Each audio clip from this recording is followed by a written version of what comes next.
Hello मेरे प्रिय छात्रों, आप सभी का अनुपिष्ट डीजी के 2.0 पर स्वागत है। मैं क्लास 10th चैप्टर 5 तत्वों का वर्गीकरण। आपका जो ये क्लास 10th में चैप्टर 5 है तत्वों का आवर्त वर्गीकरण, मैं इसके लिए आपको कुछ वीडियो बनाया हुआ हूँ। ये प्रश्न है जो आपके परीक्षा की दृष्टि से अति महत्वपूर्ण है। आप पिछले मैंने 3 चैप्टरों का वीडियो बना चुका हूँ, अगर जो आप नहीं देखे हैं तो आप देख लीजिए जा करके, और उसके बाद में आप ये वीडियो देखिएगा, आपको बहुत ही समझ में आएगा। आपको मैंने IUPAC और जैसे कि पिछला चैप्टर कौन सा था, कार्बन तथा उसके यौगिक कार्बन के बारे में फुल जानकारी दी है। आप पूरी वीडियो वॉच करके तब आप इस वीडियो पर आइएगा। और मेरी वीडियो ज़्यादा बड़ी नहीं होती है, आप सभी जानते हैं, बस 10 या 12 मिनट की होती है। और आप वीडियो ज़रूर देखें। ये क्लास 10th की है और आप सभी का अनुपिष्ट जी के 2.0 पर स्वागत है। अगर जो आपने अभी तक चैनल सब्सक्राइब नहीं किया है तो चैनल को सब्सक्राइब कर लें और वीडियो को लाइक कर दें। चलिए देखिएगा तत्वों का आवर्त वर्गीकरण। तो आप सभी को पता होना चाहिए कि तत्वों का आवर्त वर्गीकरण क्या होता है, वर्गीकरण का मतलब क्या होता है और फिर आवर्त क्या होता है, ये सब आप समझिएगा। चलिए मैं आप सभी को बताता हूँ। सबसे पहले कि अपनी रफ के माध्यम से बता रहा हूँ।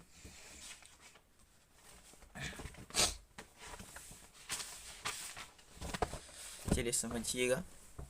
जैसे कि आप सभी को पता होनी चाहिए कि हमारी आवर्त सारणी जो होती है वो 5 खंडों में विभाजित होती है। तो आइए सबसे पहले मैं आपको आवर्त सारणी के बारे में कुछ बता देता हूँ। जैसे कि मेरे पास यहाँ पे आवर्त सारणी नहीं है, फिलहाल के बता रहा हूँ कि मेरी जो आवर्त सारणी है इस समय आधुनिक आवर्त सारणी है ना, वो जो 5 भागों में 4 भागों में विभाजित है। ठीक, इस तरीके से जो है कि हमारी आवर्त सारणी जो है वो विभाजित है। आपको मैं एक मतलब लोगो बता रहा हूँ। जैसे कि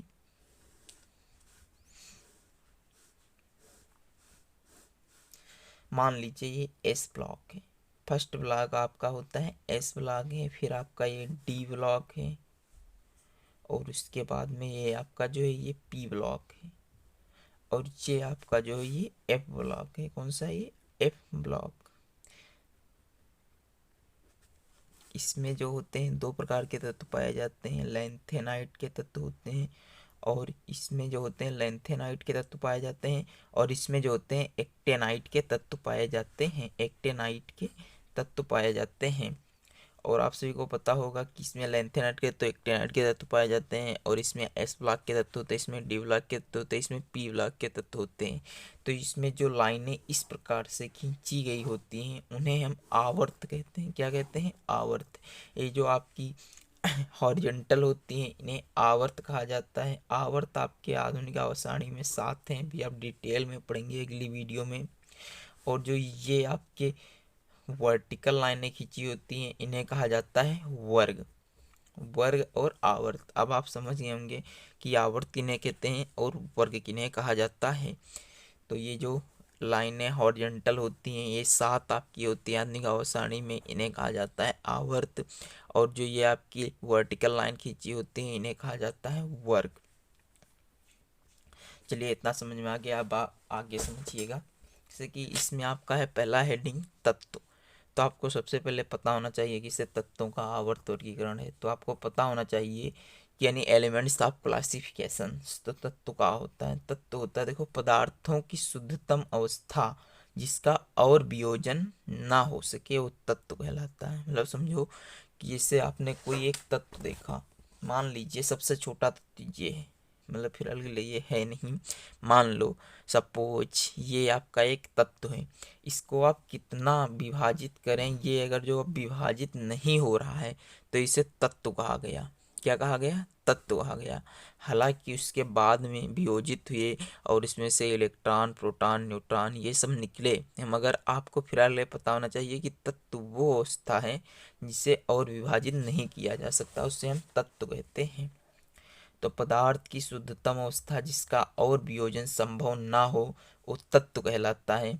कुल तत्व कितने हैं? 118, मतलब 118 आपके कुल जो तत्व हैं प्रकृति में वो 118 तत्व हैं विद्यमान, जिसमें से 94 जो तत्व हैं वो प्राकृतिक तत्व हैं और अन्य तत्व जो हैं प्रयोगशाला में निर्मित किए गए हैं। मतलब जो है कि 118 तत्व कुल हैं, जिसमें से 94 मतलब नेचुरल यानी भगवान या कोई भी समझ लीजिए उन्होंने दिए हैं, और जो आपके मतलब बाकी 18 से 24 तत्व और जो हैं वो कहाँ प्रयोगशाला यानी लैब में तैयार किए गए हैं। चलिए अगला क्वेश्चन आपका है, तत्वों का वर्गीकरण क्यों आवश्यक है। जैसे कि मान लीजिए इसमें कह रहा है कि तत्वों का वर्गीकरण क्यों आवश्यक है।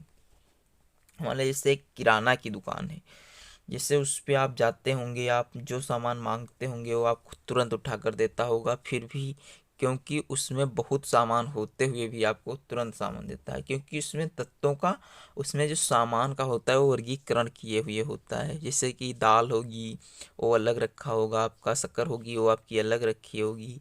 इस तरह से ही तत्वों का वर्गीकरण करना बहुत ही संभव यानी जो बहुत ही जरूरी था, इसीलिए ही तत्वों का वर्गीकरण किया गया। आशा है कि आपको समझ में आ रहा होगा, यदि नहीं आ रहा है तो आप कमेंट करके बताइए।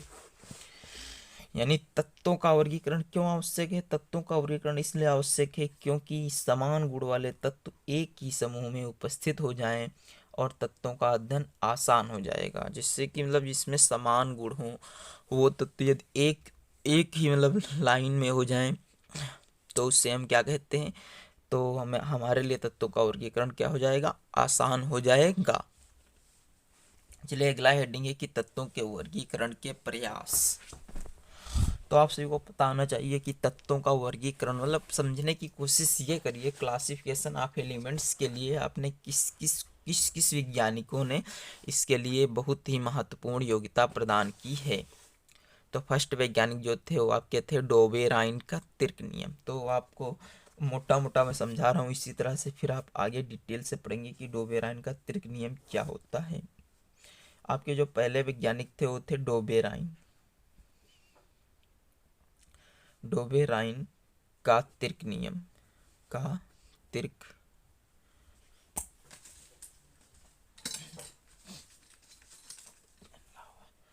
डोबेराइन का तर्क नियम समझिए।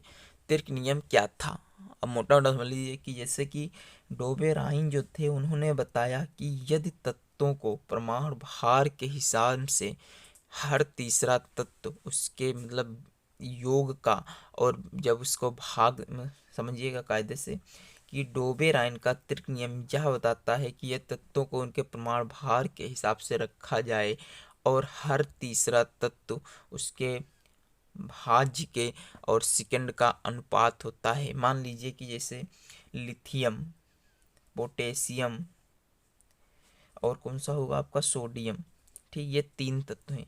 लिथियम का परमाणु भार कितना होता है, पोटेशियम का कितना होता है, तो आपको पता होना चाहिए।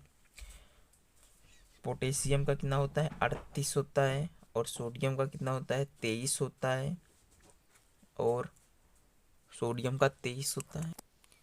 चलिए आप दूसरा देखिएगा, न्यूलैंड का अष्टक नियम हो गया, और मेंडलीफ की आवर्त सारणी, और चौथा है आपका आधुनिक आवर्त सारणी। जैसे कि डोबेराइन का तर्क नियम, न्यूलैंड का अष्टक नियम, मेंडलीफ की आवर्त सारणी और आधुनिक आवर्त सारणी।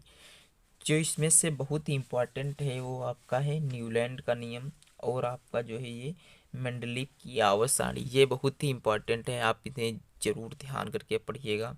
चलिए आपको एक नोट पॉइंट बता रहा हूँ जो परीक्षा की दृष्टि से अति महत्वपूर्ण है। तत्वों को सर्वप्रथम वर्गीकृत करने का काम एक फ्रांस के वैज्ञानिक लेवोसिये ने किया था। आपने देखा होगा कि सबसे पहले डोबेराइन को बताया है किताबों में, लेकिन जो है कि ऐसा वास्तव में नहीं है। सबसे पहले तत्वों को सर्वप्रथम जो वर्गीकृत करने का प्रयास किया गया था वो एक फ्रांस के वैज्ञानिक लेवासिये ने किया था। चलिए आधुनिक अवसारणियाँ की कुछ प्रवृत्तियाँ होती हैं उसके बारे में आप समझिएगा। है कि पहले हेडिंग है आपकी संयोजकता यानी वैलेंसी। आप क्लास 9th में पढ़ के आए होंगे कि तत्वों का इलेक्ट्रॉनिक विन्यास कैसे निकाला जाता है, उसकी संयोजकता कैसे निकाली जाती है, परमाणु क्रमांक कैसे निकाला जाता है, सबको पता होगा। चलिए उसी में से आपको बता रहे हैं, नहीं पता है तो आप इस वीडियो को ज़रूर फुल वॉच करें, आपको पता चल जाएगा। यह संयोजकता कैसे निकाली जाती है। इसमें हेडिंग में लिखा गया है, किसी भी तत्व की संयोजकता उसके परमाणु भार के बाह्यतम कोश में उपस्थित इलेक्ट्रॉनों की संख्या द्वारा निर्धारित होती है और आवर्त में बाईं से दाईं ओर जाने पर पहले 1 से 4 तक संयोजकता बढ़ती है तथा फिर 0 तक घटती है। चलिए आपको मैं एग्जाम्पल के माध्यम से बता रहा हूँ। जैसे मान लीजिए कार्बन की संयोजकता कितनी हो, जैसे मान लीजिए कार्बन का परमाणु क्रमांक होता है कितना होता है, 6 होता है। तो आप इसका इलेक्ट्रॉनिक विन्यास निकालेंगे तो कैसे निकालेंगे आप, इसका इलेक्ट्रॉनिक विन्यास होगा 2,4। तो आपके जो लास्ट कोष में इलेक्ट्रॉनों की संख्या होती है इसे ही संयोजकता कहा जाता है। तो यानी कार्बन की संयोजकता कितनी है, कार्बन की संयोजकता आपकी 4 है। चलिए आप दूसरा एग्जांपल लीजिए, जैसे कि सोडियम का परमाणु क्रमांक होता है 11। आप इसका निकालेंगे तो ये कितनी होगी, 2,8,1। तो आपकी जो ये संयुक्ता है इसकी 1 होती है। सोडियम की कितनी संयुक्ता होती है, 1 होती है। इस तरह से आप निकाल सकते हो। और ये जो संयुक्ता होती है ये आवर्त सारणी में आप जब बाएं से दाएं जाएंगे तो पहले मतलब जैसे यहाँ समझ लीजिएगा, जैसे आप यहाँ से चल रहे हैं तो पहले यहाँ से यहाँ तक आएंगे, जब तक आप 1 से 4 तक बढ़ेगी और उसके बाद में 4 से लेकर 0 तक कम होगी। यही आपकी संयोजकता होती है। और जो संयोजकता होती है, जैसे मान लीजिए कार्बन यहाँ पाया जाता है, पी ब्लॉक का तत्व है, तो आपका ये इसकी जो ये 4 है तो इस पूरे वर्ग की संयोजकता कितनी होगी, 4 होगी। तो आपको समझ में आ गया होगा। आशा है कि आप सभी को कुछ समझ में।